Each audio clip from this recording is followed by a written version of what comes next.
창세기 24장 62절부터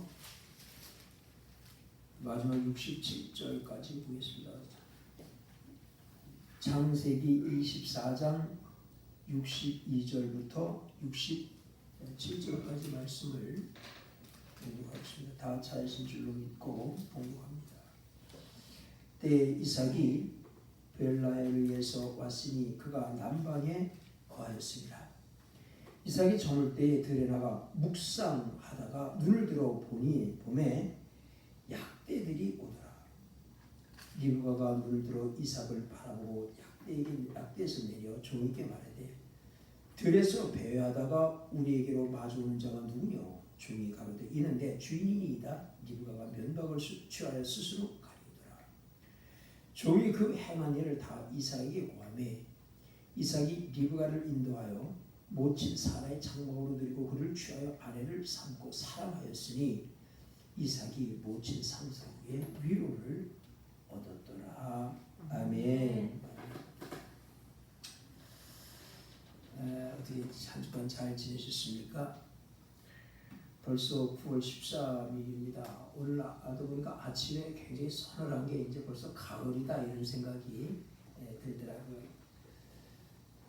코로나19로 말미암아서 여러 가지로 어려운 그러한 한 주를 여러분들 다 보내셨을 줄로 압니다. 그러면서도 하나님께서 은혜로 여러분들을 붙들어 주셔서 이렇게 예배당에 와서 예배를 드릴 수 있게 됐다. 이게 얼마나 큰 은혜인가 생각해 봅니다. 지금 많은 교회들이 다 비대면 예배로 돌아갔어요. 근데 우리 교회는 워낙 사람이 없으니까 뭐 비대면이고 뭐 할 것도 없이 그냥 예배 드릴 수 있도록 이것도 참 감사하다. 예배의 본질에서 벗어나지 않게 됐으니까 너무나 고맙다. 이런 생각을 합니다. 어쨌든 하나님의 은혜로 우리 한 주를 다 잘 지냈습니다. 감사의 말씀을 드리면서 은혜하면 기억되는 성경의 사람이 누구냐면 이삭입니다. 하나님의 은혜로 누구 성경에 기록되는 사람? 이삭 이렇게 되죠. 우리는 그래서 오늘 이삭의 삶을 조금 비춰보면서 왜 이삭이라고 하는 이 사람이 성경에 기록되어 있을까? 여러분 성경을 보시면 알겠습니다만 이삭은 평생 뭐 아무것도 제대로 한 일이 없는 사람이에요. 그냥 이삭은 별 뭐 한 거 없는데 아버지 아브라함으로부터 아버지의 것을 그냥 물려받아서 평생을 행복하게 사는 사람이 누구냐? 그 이삭입니다. 그 이삭이라고 하는 사람을 성경에 기록한 이유가 뭘까? 그것은 바로 성도가 누리는 은혜의 영적인 본질에 대해서 하나님께서 우리에게 알려주고 싶었던 것 같습니다. 하나님의 자녀가 구원받은 다음에 어떤 은혜와 어떤 축복을 누리며 사는가? 어떻게 구원받고 어떠한 그 구원받은 다음에 은혜를 누리며 사는가? 그거 가르쳐주기 위해서 이삭을 쓴 거예요. 하나님 말씀하시면 나는 아브라함과 이삭과 야곱의 하나님이다. 이렇게 말씀을 많이 하세요. 이삭을 가만히 보면 별로 한 일이 없어요. 여러분 성경을 쭉 보세요. 이삭이 뭐 대단하게 뭐 전투에 나가서 승리한 게 있습니까? 이삭이 땅을 얻기 위해서 엄청난 고난을 헤치고 승리해서 가나안 땅을 말이야 소유해서 이런 거 있나요? 성경에? 없어요. 맨날 우물 파다가 야 그 우물 내놔 내 거야 그러면 쫓겨서 다른 데 가서 또 우물 파고 뭐 그런 모습 그런 것 같아요. 성경에 이렇게 되어 있지 않죠. 이삭은 태어날 때부터 죽을 때까지 스스로 무언가를 개척해서 이룬 적이 없는 사람입니다. 그냥 가만히 앉아서 모든 것을 아버지에게 공짜로 받아서 누린 것밖에 없는 사람이에요. 이삭은 구원받은 성도의 모습으로 기록되어 있는 것입니다. 성경은 구원은 성도의 구원은 이런 거야. 이거를 가르쳐주기 위해서 아버지 아브라함이 이루어 놓은 것을 아무 일도 하지 않고 그냥 받아 누리는 이삭. 여러분 성경을 보면 아브라함에게 다른 자식이 많았습니다. 이스마엘뿐만 아니라 25장 1절 이하에 보면 그드라라고 하는 후처를 얻은 다음에 사라가 죽은 다음이죠. 그드라라고 하는 후처를 얻고 그에게서 많은 자식을 낳았어요. 그런데 25장 5절에 보면 아브라함이 모든 재산을 다 누구에게 줬냐면 이삭에게 모두 주었다 이렇게 나와 있어요. 모두 줬어요. 다른 자식들은 뭐예요? 다른 자식들은 하나님의 약속의 자녀가 아니었던 겁니다. 오늘 교회를 다니고 또는 하나님을 알지 못하는 세상에 수없이 많은 사람들이 있어요. 근데 하나님의 약속은 누구에게만 정확하게 해당되냐 하면 하나님의 선택받은 하나님의 자녀들에게만 해당되는 거예요.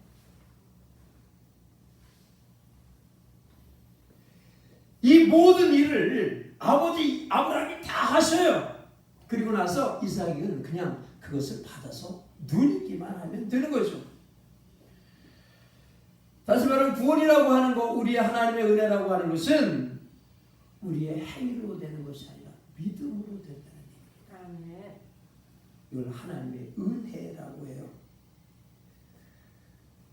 여러분 한번 이제 우리 이삭의 삶을 한번 찾아볼게요. 먼저 이삭의 탄생 한번 볼까요? 그가 어떻게 세상에 나왔습니까? 이삭이 이 세상에 태어난 때 아브라함의 나이는 100세였고요. 그 안에 사람은 90세였죠. 여러분 모든 게 때가 있습니다. 젊어서는 열심히 공부하고 일해야 하는 때지요. 학교 다니는 학생은 열심히 공부해야 돼요. 그때 학생이 나는 공부하기 싫어 돈 벌러 나올래 그러면 안 돼요. 그 시절은 공부하는 시간이에요. 나이를 들어보면 다 아시겠습니다만 나이가 들어서 나이가 60이 넘어서 책을 보고 공부를 하려니까 머릿속에 들어가질 않아요. 젊었을 때는 한 번만 슬쩍 봐도 머릿속에 탁탁 기억이 되고 착착착착 쌓이던 지식들이 지금은 아무리 봐도 한 장 넘기고 나면 요 뒤에 있는 게 기억이 안 나요. 아마 집사님들도 그러실 거예요. 공부도 해야 할 때가 있다고 하지 않습니까? 우리 삶이라고 하는 것, 인생이라고 하는 것은 각자 자기가 해야 할 때가 있지요. 잠언 3장 1절은 이렇게 얘기하고 있습니다. 천하에 범사가 다 기한이 있고 모든 목적이 이룰 때가 있어. 사람이 태어날 때가 있고 죽을 때가 있고 심을 때가 있고 심을 것을 거둘 때가 있고 그렇죠. 울 때도 있고 웃을 때도 있고 다 때를 맞춰 살아가요. 아브라함 나이 100세고 사라가 90세라고 하는 그때는 아이를 낳아서 길러야 하는 때가 아니라 그때는 인생을 좀 정리하고 지금 나이 있는 아이들의 뒷바라지 잘해서 그들이 잘 이렇게 사회에 살아갈 수 있도록 하는 그런 때겠죠. 근데 덜컹 하나님께서 이삭 주신 거잖아요. 아브라함의 능력인가요? 아니죠. 하나님의 능력에 의한 하나님의 은혜로 이삭은 이 땅에 태어난 겁니다. 이게 하나님의 자녀들의 삶이라는 거예요. 우리가 어떻게 구원받았다고요? 우리의 힘과 능력으로는 도저히 할 수 없어요. 여러분 구원이라고 하는 거 여러분의 힘과 지혜와 능력과 수단과 지식으로 되는 거 아닙니다. 그거 가르쳐줬어요. 이삭이 태어나는 거 하나님의 자녀가 구원받는 것은 너희들의 지혜와 능력으로 되는 것이 아니라 하나님의 은혜에 의한 하나님의 능력으로 되는 거야. 그래서 이삭의 출생으로 우리에게 가르쳐준 거죠.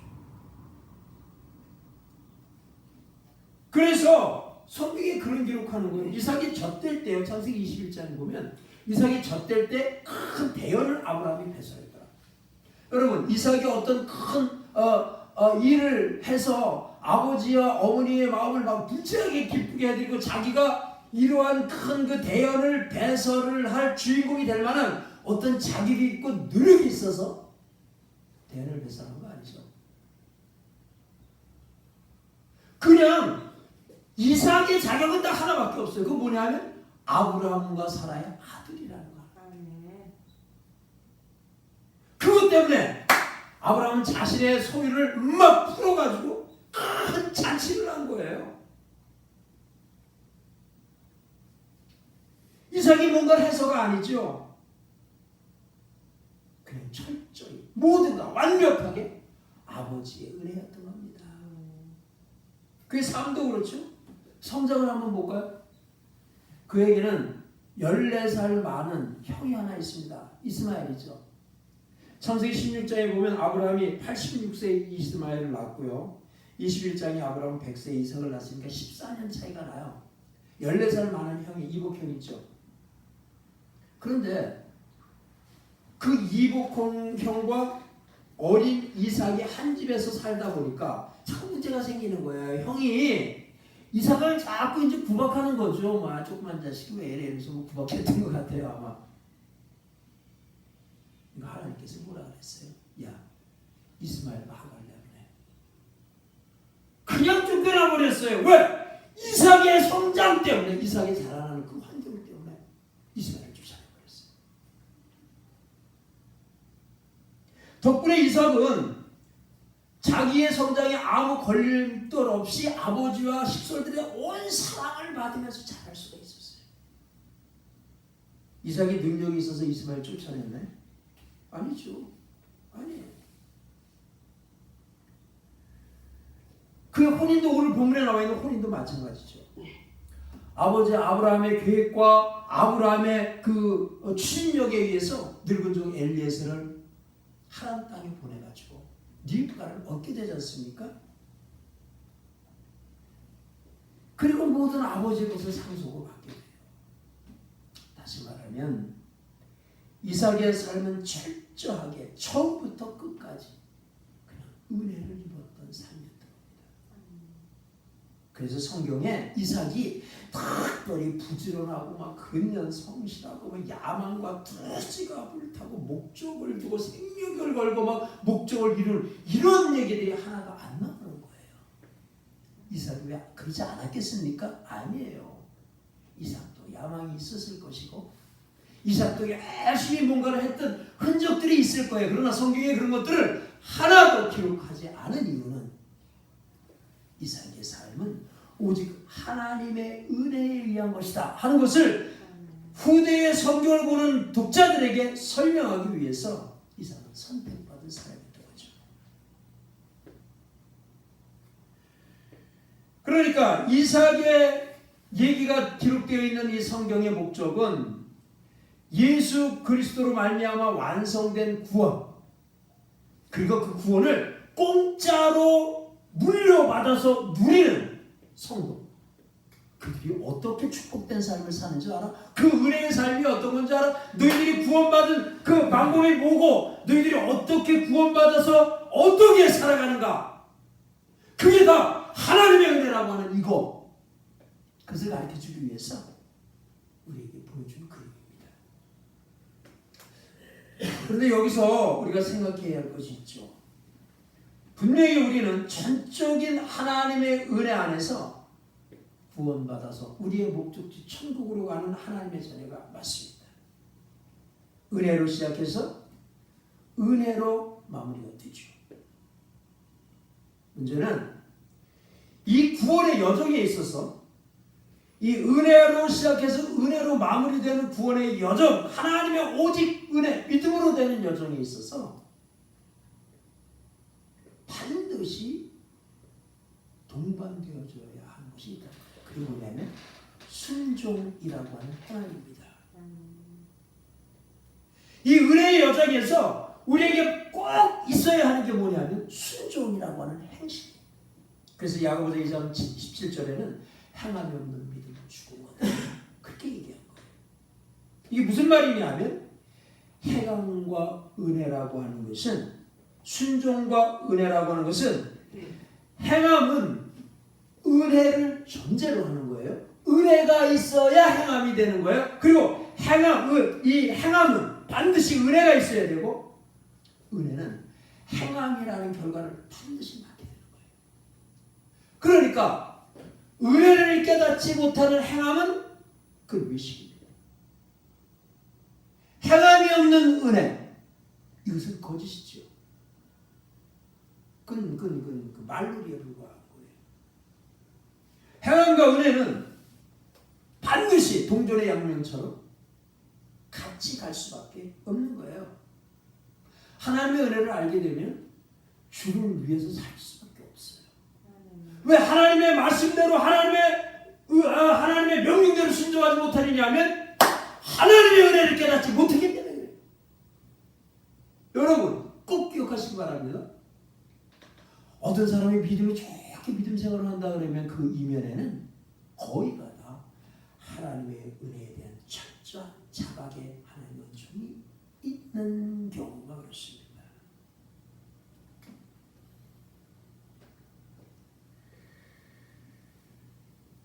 이삭은 하나님의 은혜로 태어나서 하나님의 은혜로 성장하며 하나님의 은혜로 살아가면서 하나님에 대한 믿음이 이삭에게 싹 트는 거예요. 여러분 잘 기억해 두세요. 이삭은 아브라함에게 하나님의 은혜가 임함으로 말미암아 태어나는 은혜의 결과물입니다. 그리고 이삭은 그의 자라온 성장 과정을 통해서 아버지 아브라함이 자기를 얼마나 사랑하고 목숨처럼 생각하고 있는지를 이삭은 압니다. 그렇지 않겠어요? 14살 많은 형을 아무 주저 없이 내보냈던 아버지. 왜? 나 때문에 이삭 나 때문에 내보낸 거예요. 그러니까 이 아버지의 은혜를 입으며 성장하는 이삭에게는 그 은혜로 말미암아 아버지에 대한 믿음이 점점 뿌리 깊이 자리 잡게 됐던 거예요. 아버지가 무슨 일을 하든지 간에 그 아버지가 나에게 하시는 일은 다 나를 위한 거야. 그 이삭이 알았겠죠 이제. 그래서 그 결과가 어떤 결과를 나타내냐면 창세기 22장에 보면 모리아사의 한 산에서 드렸던 그 번제의 형태로 우리에게 보여준 거예요. 어떻게? 하나님의 은혜를 입고 그 은혜 가운데 아버지에 대한 믿음, 아버지에 대한 신뢰가 깊어진 이삭은 생각하는 거예요. 알아요. 아버지가 나에게 어떤 일을 해도 이 일은 누구를 위한 거예요? 나를 위한 거예요. 도저히 지금의 생각과 관념으로는 이해할 수가 없고 지금 관점으로는 이거 도대체 왜 이러시는 거야? 이렇게 생각하는 어떤 일이라고 할지라도 그 일은 누구를 위한 거예요? 나를 위해서 아버지가 하시는 거라고 하는 뿌리 깊은 믿음이 이삭에게는 자라는 거예요. 사람들이 이해하지 못하죠. 우리도 저도 이해하기 못할 때가 많아요. 하필이면 그 수없이 많은 그 재물들 중에 왜 기독론적인 얘기를 빼놓고라도 아버지가 아들을 번제로 찢어서 죽인다고 하는 게 말이 되는 얘기는 안 되잖아요. 근데 그 일에 청년 이삭이 늙은 아버지 앞에 아무 말 없이 순종하여 번제를 위해 누렸던 모습으로 생각해보면 이거 있을 수가 없는 일이죠. 어떻게 그 청년이 그 늙은 아버지 앞에 칼을 들어가지고 자기 배를 치려고 하는데 그 앞에 누워 있을 수가 있겠어요. 기동도는 뒤로 하고라도 그 사건 하나는 이삭이 얼마나 자기 아버지 아브라함을 신뢰했는가 알 수 있죠. 이삭은 알아요. 아버지가 나를 얼마나 사랑하는지 알아요. 그 아버지의 은혜와 아버지에 대한 믿음은 이삭에게 도저히 할 수 없는 그러한 사건 속에서도 순종할 수 있는 행함을 나오게 한 거죠. 그러니까 어느 날 갑자기 아무렇지도 않았는데 그냥 나도 죽일 거야. 너 번제 물잖아. 칼 확 들었는데 이삭이 아이고 아버지 마음대로 해서 이런 얘기 아니에요. 그는 살아가면서 아버지 은혜와 아버지의 믿음이 그 속에 뿌리 깊게 자리 잡았던 거죠. 어떤 일이든 아버지는 나에게 선한 일을 할 거야. 여러분 우리가 성경을 읽고 예배를 드리고요. 전도하고 선교를 하고 교회를 다니는 거. 그 근본이 뭡니까? 그것은 바로 하나님의 은혜를 아는 겁니다. 하나님의 은혜를 내가 어떤 사람이었고 어떤 처지에서 영원한 지옥에 갈 수밖에 없는 원래가 지옥태생이라고 하는 걸 알고 그 가운데서 어떻게 예수가 나를 구원해 주셨는가 하는 그 은혜를 아는 자가 되면 예배 오지 말라 그래도 오죠. 기도 하지 말라 그래도 하죠. 전도 하지 말라도 하죠. 왜? 그 영혼이 어디 가는 줄 알기 때문에. 어떻게 하는데 어떻게 내 형제에게 전도하지 않을 수 있습니까? 그 은혜를 안다면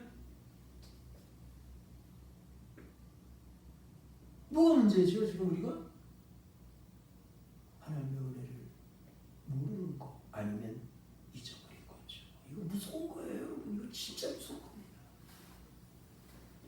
기독교인에게 있어서 가장 두려운 것 중에 하나가 뭐 있다고 한다면 저는 그렇게 생각해요. 하나님의 은혜를 잊어버리는 거. 제가 지금까지 기도하는 한 번도 빼놓지 않고 기도하는 것 중에 하나가 뭐냐 하면 하나님 저에게 이 마음 주여 하고 할 때 그 하나님의 은혜를 깨닫아서 눈물이 펑펑 나고 주여 이름만 부르면 가슴이 메어지는 이 은혜를 잊어버리지 않게 해주세요. 이게 예전부터 지금까지 변하지 않는 기도 중에 하나예요. 처음에 은혜를 받고 하나님의 사랑을 느낄 때는 그저 성경만 들어도 눈물이 그 사랑이 감격했어. 나 같은 사람을 목사로 불러서 설교를 하게 하고 하나님의 복음을 외치게 했다는 것에 대해서 생각만 해도 가슴이 메어져 오는 그런 시절이 있었단 말이에요. 근데 어느 날 시간이 지나면서 이게 무뎌지기 시작한 거예요. 설교하기 귀찮을 때도 있어요, 목사들이. 목사님들, 저도 가끔 그럴 때 있죠. 예배드리기 귀찮을 때도 있어요. 아, 오늘 좀 쉬고 싶어. 막 이럴 때도 있죠. 전도하러 가려면, 가면 저 인간이 또 뭔 얘기할까? 이러면서. 그렇죠?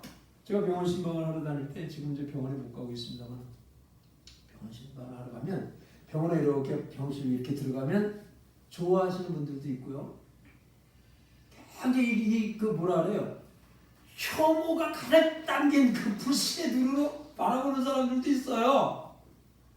아, 저 인간들은 또 왜 온 거야? 뭐 이러면서 그들에게 가서 하나님의 복음을 한 3분에서 5분 정도 되는 그 시간 동안 어떻게 해야 그들을 빨리 그들에게 복음을 증거할까 하는 제가 수시로 연구해서 그걸 짜가지고 가잖아요.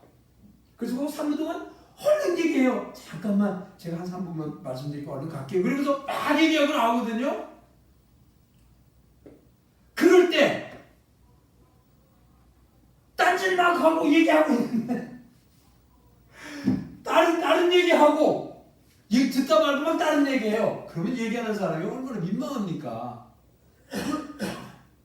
그래 한참 얘기하고 있는데 됐어요. 우리 저 교회 안 다녀요. 막 이럴 때 가끔가다 그런 생각도 들어요. 이 짓을 왜 해야 되는 거야? 뭐 이런 생각 여러분도 아마 드실 거예요. 그러면서도 그걸 해야 되는 이유는 하나님의 은혜로 내가 어떻게 구원받는가를 알기 때문에 그렇습니다. 그 은혜가 저 사람에게 임하지 않으면 저 사람이 어떻게 될 것인가를 알기 때문에 그런 거예요. 그 은혜가 무뎌지는 거, 이게 아마 여러분들은 모르겠습니다만 저에게 있어서는 가장 커다란 문제죠. 여러분, 은혜를 아는 자만이 진정한 순종을 할 수가 있습니다. 은혜를 아까도 말씀드렸지만 모르는 순종은 그건 외식입니다. 마태복음 23장에 보면 철저하게 순종하고 그 겉의 모습이 아름다운 서기관과 바리새인들을 향해서 예수님 그렇게 얘기했어요. 외식하는 서기관과 바리새인, 외식한대요 그거를. 그러면서 뭐라 그러시냐면 너희가 박하와 회양과 근처의 11조를 다 들이대 정말 중요한 거 의와 인과 신을 하나님의 은혜를 모르면 그 다 자기 의에 지나지 않습니다. 자기 의를 내세우는 사람은 하나님의 나라, 하나님과는 관계 없습니다. 이러한 하나님의 은혜를 알아서 나오는 순종의 대명사가 오늘 성경에 기록되는 이삭이에요. 시간이 많이 됐는데 몇 가지만 좀 더 얘기하고 마칠게요. 그 이삭의 오늘 본문에 기록되는 딱 하나의 사건만 우리가 가지고 이삭은 그러면 이렇게 은혜를 받은 자의 모습으로 어떻게 살았나? 62절에 보면 이삭은 부엘라 헤로이에서 왔다. 이유는 남방에 거했기 때문이죠. 사라가 이제 헤브론에서 죽고 헤브론에서 남방으로 아브라함이 이사했어요. 근데 이삭이 따라갔죠. 따라가서 아브라함과 거기 있다가 이제 벨라 해로에서 올라오는 중입니다. 이삭은 알죠. 아버지 아브라함이 자신의 신부를 구하기 위해서 늙은 종 엘리에셀을 하란으로 보낸 것을 압니다. 오늘 성경에 보면 이삭이 들에서 묵상했다. 이게 묵상했다라고 하는 이 말은 기도했다 그런 뜻인데요. 이삭의 관심이 지금 어디에 있을까요? 자, 늙은 종은 자기의 신부를 얻기 위해서 유삼천 안에 있는 그 하란 땅으로 갔습니다. 그때부터 시작해서 이삭의 생각은 아마 저 같으면 말이에요. 오직 딱 하나에 꽂혀 있었을 것 같아요. 어떤 신부를 데려올까? 내가 아내로 맞아야 할 신부는 과연 누굴까? 키는 얼마나 클까? 어떻게 생겼을까? 성품은 어떨까? 아마 이런 것들이 굉장히 궁금했을 것 같습니다.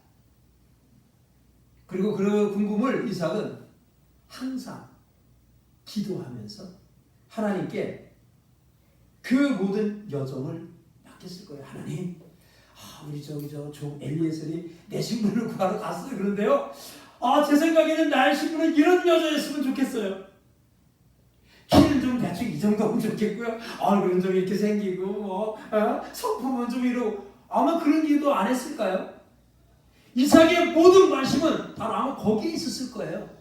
내가 나에게 오는 신부, 그 신부가 누구지? 어떤 신부가 올 거야? 궁금해. 그러나 초청할 수 없죠. 왜? 그 일의 주관자가 누구예요? 하나님이십니다. 하나님께 맡기고 이삭은 기도하는 삶을 살았죠. 여러분, 우리가 이 땅을 지금 이제 코로나19로 말미암아 힘이 어려운 그 시대적 종말 쪽을 우리가 살고 있어요. 이럴 때의 성도의 영적 상태는 과연 어때야 될까 하는 걸 생각해 보면 오늘 이삭의 모습이 딱 그거 같습니다. 이제 신부가 올 거예요. 자, 여러분, 이제 곧 재림하실 주님이 예수님이 오실 거예요. 하나님의 나라가 가까웠다 그랬어요. 그러면 이 마지막 시대에 우리는 어떻게 살아야 되느냐 그런 거예요. 미국 시카고 대학에서 발행하는 잡지 있어요. The Bulletin of the Atomic Scientist라고 하는 그 잡지의 표지에 계속해서 나오는 그림 하나가 있는데 그게 시계 그림이에요. 이 시계 그림은 이름이 지구 종말의 시계예요. 종말의 시간이 얼마나 남았는가를 이걸 이제 시계를 통해서 지금 보고 있는데 이 시계가 1948년에 등장을 했고요. 2020년 올해 이 시계가 지금 몇 시를 가리키고 있느냐면 58분 20초를 가리키고 있어요. 58분 20초. 그러니까 마지막 종말까지 몇 분 남은 거예요? 1분 40초 남았습니다. 물론 학자들이 얘기하는 거야. 이 시기의 종말을 가리키는 2020년에 58분 20초. 때가 다 된 거죠. 이건 뭐 기독교에서 종말의 때가 다 됐으면 꼭 그래서가 아니라 학자들이 세상을 볼 때 학자들이 인류학자들, 미래학자들이 세상을 볼 때 이 세상은 다 됐다. 그런 얘기예요. 얼마 남았다고요? 1분 40초 남았다는 얘기죠. 주님은 마태복음 24장에서 그 마지막 때가 되면 어떤 일이 일어날 것 같아요? 라고 묻는 제자들에게 이런 말씀하셨어요. 많은 사람들이 내 이름으로 와서 내가 그리스도라고 해서 하면서 너희들을 미혹할 것이다. 그런 얘기했어요. 여러분 보세요. 오늘날 아시죠? 한국뿐만 아니라 세계적으로요. 얼마나 많은 적그리스도가 나와 있는지 몰라요. 내가 예수야. 내가 재림 예수야. 엄청 많아요. 가깝게 우리 신천지 이만희의 어르신 그런 분도 자기가 재림 예수라 그러잖아요. 그죠?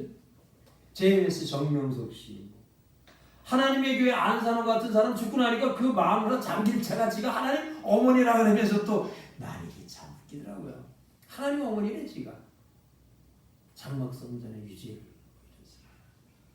시한부 종말로 우리가 알고 있듯이 지난번 다미성교회에서 그 몇 년도예요? 1900 몇 년도에 오래돼서 기억도 안 나. 그때 세상 종말 온다고 해서 다 흰옷 차려입고 예배당에 앉아서 그러던 거. 인민사원 같은 집단 자살했던 그런 사건들. 때가 될수록 이런 일들이 점점 많아진다. 그래서 그들이 너희들 미혹한다 그래. 마음을 막 흔들어서 홀리게 만든다 그 말이에요. 또 무슨 일이 있냐? 도처에 난리와 난리가 소문이 나고 처처에 기근과 지진이 있을 것이고. 오늘 아침에 제가 보니까요, 미국 콜로라도 덴버 지역에 9월 7일 날 섭씨 35도였어요. 35.0, 36도에 가까웠는데 하루 지나서 9월 8일 날 영하 1도 됐어요. 하루 만에 35도 기온이 떨어졌어요. 희한한 일이 역사에는 처음이랍니다. 이런 일이. 어제까지 그렇게만 더워가지고 반팔 입었는데 그 다음날 눈이 폭설이 완전히 내려가지고요. 언제요? 9월 7일 바로 며칠 전에 그랬더니 미국 서부 그 콜로라도주 그런 데서는 동시에 산불이 막 40건씩 발생을 하고요. 서울 면적의 그 70배가 넘는 땅을 다 태워버렸어요. 작년에 호주에 그 불났던 거 아시잖아요? 올해도 거기 홍수까지 막 겹쳤죠. 동해안은 어떻습니까? 우리나라. 마이사 9호 태풍 지나가고 나서 제가 잠시 영덕에 갔다 왔거든요. 태풍 지나가고 나서 영덕에 갔는데요. 도로변에 그 강광서부터 쭉 올라가면서 도로변에 집들이 다 무너졌어요. 깨지고 부서지고 그 길 행길에다가 그 가전제풀 가구들 막 쫙 늘어놓고 온 땅이 흙투성이고 그랬거든요. 그리고 나서 바로 무슨 일이 생겼냐면 하이사 태풍이 또 왔어요. 사람이 어떻게 삽니까? 이런 일이 생기면. 이런 일들이 계속 일어납니다.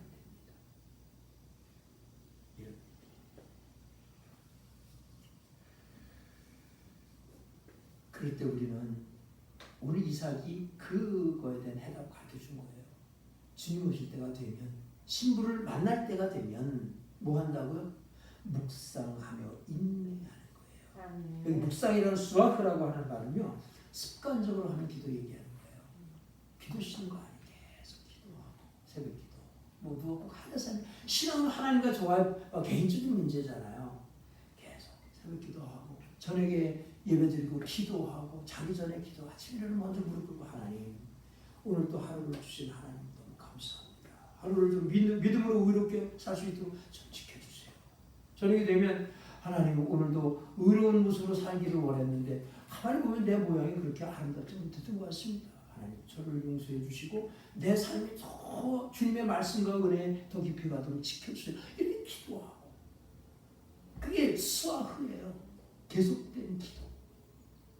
이게 필요한 거예요. 그러면서 인내하는 거죠. 하나님은 우리는 어떤 분인지 이제 알잖아요. 그분이 저에게 주는 어떤 것도 누구를 위한 거예요? 나를 위한 건 알아요. 병이 들어도요, 그거 누구 위한 거야? 사업에 실패해도 그거 누가 주신 거예요? 하나님이 나에게 오라 하신 거예요. 누구를 위해서? 나를 위해서 허락한 거예요.